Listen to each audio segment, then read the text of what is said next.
નમસ્કાર પરમ ભગવદ પ્રેમી ભક્તજનો, પવિત્ર અને પરમ પુણ્યશાળી પુરુષોત્તમ માસની આ દિવ્ય મહોત્સવ જેવી કથા યાત્રાના 14મા અધ્યાયમાં આપ સૌનું ભાવભર્યું સ્વાગત છે।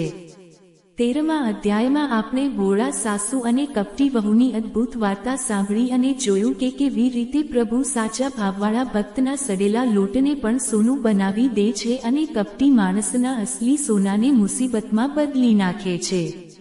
આજે 14મા અધ્યાયમાં આપણે એક એવી હૃદય પાવન કરી દે તેવી કથા સાંભળીશું, જે છે એક ગરીબ, ભોળી માણસ અને સાક્ષાત પુરુષોત્તમ પ્રભુના અનોખા પરચાની વાર્તા। આ વાર્તા આપણને એ પરમ સત્ય સમજાવશે કે પ્રભુની સૃષ્ટિમાં પ્રકૃતિની સેવા કરવી એ પણ પ્રભુ પૂજા જેટલી જ પવિત્ર છે।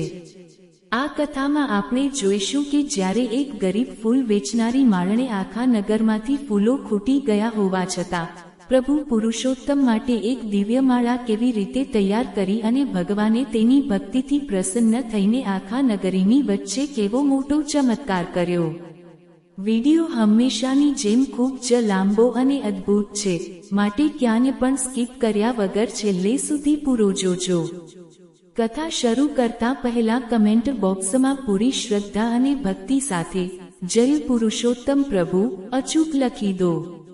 ઘણા વર્ષો પહેલાની આ વાત છે। ચંદનપુરી નામનું એક બહુ જ સુંદર અને સમૃદ્ધ નગર હતું। એ નગરમાં રાજા ચંદ્રસેન રાજ કરતા હતા। રાજા ધાર્મિક હતા, પણ તેમની એક શરત હતી કે નગરમાં જે કંઈ ઉત્તમ અને શ્રેષ્ઠ વસ્તુ હોય તે સૌથી પહેલા રાજમહેલમાં આવવી જોઈએ। એ જ નગરના એક છેવાડે એક નાનો સુંદર બગીચો હતો।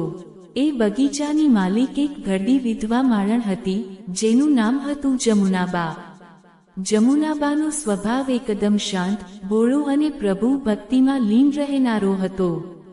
તે આખો દિવસ પોતાના બગીચાના છોડવાઓને સંભાળતા, તેમને પોતાના સંતાનની જેમ પાણી પાતા અને તેમાંથી જે સુંદર ફૂલો ખીલે તેની સુંદર માળાઓ બનાવીને નગરના મંદિરોમાં વેચતા હતા।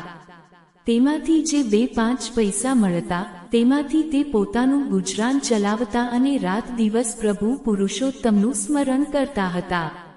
સમય પસાર થતો ગયો અને પવિત્ર પુરુષોત્તમ માસ અધિક માસની શરૂઆત થઈ। આખા ચંદનપુરી નગરમાં ભક્તિનો માહોલ છવાઈ ગયો। નગરના રાજા ચંદ્રસેને પણ મનમાં સંકલ્પ કર્યો કે તે આખો મહિનો રાજમહેલના મંદિરમાં ભગવાન નારાયણની ભવ્ય પૂજા કરશે। રાજાએ પોતાના પ્રધાનને બોલાવીને આદેશ આપ્યો, પ્રધાનજી, આ પવિત્ર અધિક માસમાં ભગવાનને રોજ 1000 તાજા ગુલાબ અને કમળના ફૂલોની માળા ચડવી જોઈએ।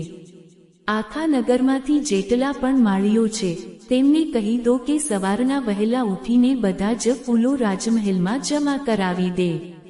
જો કોઈ માળીએ બહાર ફૂલ વેચ્યા તો તેને કડક સજા કરવામાં આવશે।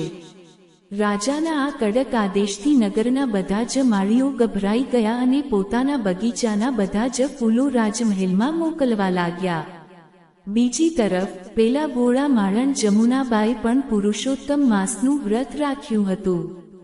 તેમનો નિયમ હતો કે તે દરરોજ સવારે નદીએ નાહીને પોતાના હાથે બનાવેલી સુંદર, સુગંધિત ફૂલોની માળા નગરના મુખ્ય મંદિરમાં બિરાજતા પુરુષોત્તમ પ્રભુની મૂર્તિને ચડાવતા હતા। જ્યારે જમુનાબાને રાજાના આદેશની ખબર પડી ત્યારે તે બહુ ચિંતામાં મુકાઈ ગયા। તેમણે વિચાર્યું, અરે રે, જો હું બધા જ ફૂલો રાજમહેલમાં મોકલી દઈશ તો મારા વહાલા પુરુષોત્તમ પ્રભુને હું શું ચડાવીશ? રાજા ગમે તેટલા મોટા હોય, પણ મારા માટે તો જગતનો નાથ પુરુષોત્તમ પ્રભુ જ મારો અસલી રાજા છે। જમુનાબાએ એક યુક્તિ કરી। તે દરરોજ સવારે સૂરજ ઉગે તે પહેલા અંધારામાં જ પોતાના બગીચામાંથી સૌથી સુંદર, સુગંધિત અને તાજા ગુલાબ અને મોગરાના ફૂલો છાનામાના તોડી લેતા અને તેને એક ટોપલીમાં છુપાવી દેતા। બાકીના સામાન્ય ફૂલો તે રાજાના સૈનિકોને આપી દેતા હતા। ઘેર આવીને તે છુપાવેલા ફૂલોમાંથી એક અત્યંત સુંદર અને દિવ્ય માળા બનાવતા અને દોડતા જઈને પ્રભુના ચરણોમાં અર્પણ કરી આવતા હતા। આમ ને આમ 15 દિવસ પસાર થઈ ગયા। જમુનાબાની છુપી ભક્તિ બહુ સરસ ચાલી રહી હતી। પણ પ્રભુની ભક્તિ ક્યારેય છુપી રહેતી નથી. માળણ જે માળા ભગવાન પુરુષોત્તમ પ્રભુને ચડાવતા હતા, તેમાંથી એવી અદ્ભુત અને અલૌકિક સુગંધ આવતી હતી કે આખું મંદિર અને આજુબાજુનો વિસ્તાર મગમગી ઉઠતો હતો. લોકો એ સુગંધ પાછળ ખેંચાઈ આવતા હતા. એક દિવસ રાજા ચંદ્રસેન પોતે એ મંદિરે દર્શન કરવા આવ્યા. જેવી રાજાએ ભગવાનની મૂર્તિ પર પહેલી સુંદર માળા જોઈ અને તેની દિવ્ય સુગંધ લીધી કે રાજા સ્તબ્ધ થઈ ગયા. રાજમહેલમાં 1000 ફૂલો ચડતા હતા, છતાં એવી સુગંધ નહોતી આવતી. રાજાએ ગુસ્સામાં પૂજારીને પૂછ્યું, પૂજારીજી, આખા નગરીના ઉત્તમ ફૂલો તો મારા મહેલમાં આવે છે, તો પછી ભગવાનના ગળામાં આટલી દિવ્ય અને સુંદર માળા કોણે ચડાવી? કયા માળીએ મારા આદેશનું ઉલ્લંઘન કર્યું છે? પૂજારીએ ધ્રુજતા હાથે કહ્યું, મહારાજ, આ માળા તો રોજ વહેલી સવારે પેલી ગરીબ જમુના માળણ ચડાવી જાય છે.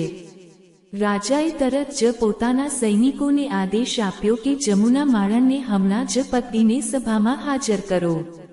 રાજાના ક્રૂર સૈનિકો દોડતા ગયા અને બિચારા ઘરડા જમુનાબાને પકડીને રાજસભામાં લઈ આવ્યા. આખી સભા ભરેલી હતી. રાજાએ સિંહાસન પરથી ત્રાડ પાડીને કહ્યું, ઓ માળણ, તે મારો આદેશ કેમ તોડ્યો? તે બગીચાના શ્રેષ્ઠ ફૂલો રાજમહેલમાં મોકલવાના બદલે મંદિરે કેમ ચડાવ્યા? તને ખબર છે આ ગુનાની સજા શું છે? જમુનાબા બિલકુલ ડર્યા વગર હાથ જોડીને શાંત અવાજે બોલ્યા, ક્ષમા કરજો મહારાજ, આપ આ ધરતીના રાજા છો, આપનું સન્માન કરવું એ મારો ધર્મ છે. પણ જે પ્રભુ પુરુષોત્તમે આ આખી સૃષ્ટિ રચી છે, જેણે આ ફૂલોમાં સુગંધ ભરી છે, તે જગતના નાથ આગળ આપણું રાજપાટ તો સાવ નાનું છે. પવિત્ર અધિક માસમાં હું મારા પ્રભુને ભૂખી ન રાખી શકું. જો એના માટે મને સજા મળતી હોય તો હું હસતા મુખે સ્વીકારવા તૈયાર છું. રાજા માળણની આ નિડરતા જોઈને વધુ ગુસ્સે ભરાયા. તેમણે કહ્યું, સારું, તને તારા પ્રભુ પર બહુ ભરોસો છે ને? તો સાંભળ, આવતીકાલે પુરુષોત્તમ માસની મોટી અમાસ છે. કાલે સવારે જો તું મને ભગવાન પુરુષોત્તમ માટે 10,000 કમળના ફૂલોની માળા બનાવીને નહીં આપે, તો હું તારો આખો બગીચો જમીનદોસ્ત કરી નાખીશ અને તને જેલમાં પૂરી દઈશ. અને યાદ રાખજે, અત્યારે આખા રાજ્યમાં ક્યાંય કમળના ફૂલો ખીલ્યા નથી. જમુનાબા રડતા રડતા પોતાની ઝૂંપડીએ પાછા આવ્યા. આખા નગરમાં ક્યાંય કમળના ફૂલો નહોતા અને રાજાએ 10,000 કમળ માંગ્યા હતા. સાંજ પડી. માળણ પોતાના સુકાઈ ગયેલા બગીચાની વચ્ચે બેસી ગયા. તેમની આંખોમાંથી જોરદાર આંસુ વહી રહ્યા હતા. તેમણે પ્રભુની મૂર્તિ સામે જોયું અને રડતા હૃદયે પોકાર કર્યો, કૃષ્ણ કનૈયા, હે પુરુષોત્તમ પ્રભુ, આવતીકાલે તમારી આ દીકરીની આબરૂ ધૂળમાં મળી જશે. મારો બગીચો નાશ પામશે. પ્રભુ, હું તો ગરીબ છું, મારી પાસે 10,000 કમળ ક્યાંથી આવે? પણ મને મારાથી વધારે આપના પવિત્ર મહિનાની લાજની ચિંતા છે. લોકો કહેશે કે પુરુષોત્તમ માસનું વ્રત કરનારી માળણ હારી ગઈ. પ્રભુ, દોડી આવો નારાયણ. માજી રડતા રડતા ત્યાં જ સૂઈ ગયા. રાતના 12 વાગ્યાનો સમય હતો. આખું નગર ઘોર નિદ્રામાં હતું. ત્યારે અચાનક માળણના બગીચાની વચ્ચે આવેલા એક નાના સુકાઈ ગયેલા તળાવમાંથી દિવ્ય સુગંધ આવવા લાગી. સાક્ષાત પ્રભુ પુરુષોત્તમે વૈકુંઠમાંથી પોતાની દિવ્ય માયા પ્રગટ કરી. બીજા દિવસે સવારે જ્યારે સૂરજનું પહેલું કિરણ પૃથ્વી પર પડ્યું અને જમુનાબાઈ આંખો ખોલી, તો તેમના આશ્ચર્યનો પાર ન રહ્યો. એ સુકાઈ ગયેલું તળાવ રાતોરાત પવિત્ર જળથી છલોછલ ભરાઈ ગયું હતું અને તેની અંદર એક બે નહીં, પણ હજારોની સંખ્યામાં દિવ્ય સોનેરી કમળના ફૂલો ખીલી ઉઠ્યા હતા. આખો બગીચો દેવલોક જેવો સુંદર દેખાતો હતો. જમુનાબાઈ ખુશીના આંસુ સાથે એ સોનેરી કમળના ફૂલો તોડ્યા અને તેમાંથી એક અતિશય ભવ્ય અને વિશાળ માળા તૈયાર કરી. તે માળા લઈને જ્યારે તે રાજસભામાં પહોંચ્યા, ત્યારે રાજા ચંદ્રસેન અને આખા નગરના લોકો એ સોનેરી કમળ જોઈને સ્તબ્ધ થઈ ગયા. એવી સુંદર અને અલૌકિક માળા પૃથ્વી પર કોઈએ ક્યારેય જોઈ નહોતી. રાજા ચંદ્રસેન સિંહાસન પરથી નીચે ઉતરી ગયા. તેમનો બધો જ અહંકાર ઓગળી ગયો. તે ગરીબ માણસના ચરણોમાં પડી ગયા અને રડતા રડતા બોલ્યા, ધન્ય છે જમુનાબા, આપ સાચા ભગત છો. તમારી ભક્તિ આગળ મારો રાજા હોવાનો અહંકાર હારી ગયો. પ્રભુએ તમારી લાજ રાખવા માટે આ મોટો ચમત્કાર કર્યો છે. રાજાએ તે જ સમયે પોતાનો કડક આદેશ પાછો ખેંચી લીધો અને આખા નગરમાં પુરુષોત્તમ પ્રભુની ભક્તિ કરવાની છૂટ આપી દીધી. જમુનાબાને રાજાએ બહુ મોટું સન્માન આપ્યું અને ધન દોલત આપ્યા, જે તેમણે ગરીબોમાં વહેંચી દીધા. ભક્તજનો, પુરુષોત્તમ માસનો આ 14મો અધ્યાય આપણને એ જ શીખવે છે કે દુનિયાના ગમે તેવા શક્તિશાળી માણસ કે રાજા આગળ ઝૂકવા કરતા જગતના નાથ પુરુષોત્તમ પ્રભુના શરણાગતિ સ્વીકારવી શ્રેષ્ઠ છે.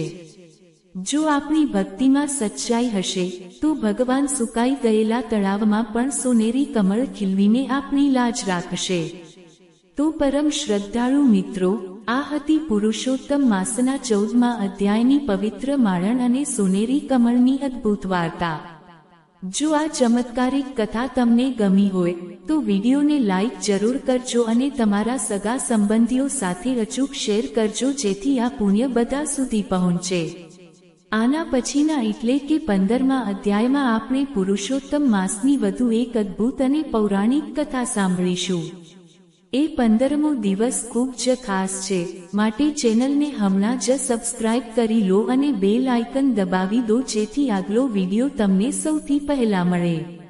બોલો પુરુષોત્તમ ભગવાનની જય, લક્ષ્મી નારાયણ દેવની જય. મળીએ આગલા વિડીયોમાં. ધન્યવાદ.